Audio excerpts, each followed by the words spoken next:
Ղուկասյան, դուք Գյումրու դեպքերից տեսանյութեր եք ուզում, որպեսզի հասկանաք բռնություն է, թե ոստիկանություն օրենքով սահմանված ուժ է գործադրում, խնդրեմ ես տեսանյութն էլ, սա բռնություն է։ Ես կարիք չունեմ հիմա տեսանյութ դիտարկելու, տեսանյութը կարող եք ուղարկել Ներքին գործերի նախարարություն,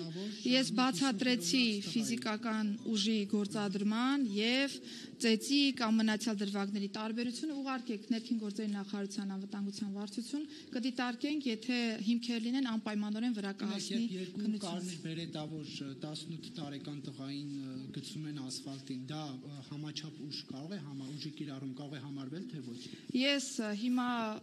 չեմ եկել այստեղ, որ դետալային մեթոդաբանական պրոցեսներ ներկայացնեմ ուժային միջոցների գործադրման մասով, կա դիմադրություն ցուցաբերող քաղաքացի, կա դիմադրություն չցուցաբերող քաղաքացի, դրանց մեթոդաբանական հնարքները տարբեր են, վերման ենթարկելու եւ մնացյալի, եթե հետաքրքիր է, կարող եք հարցադրումներ ուղարկել, գրավոր կպատասխանենք։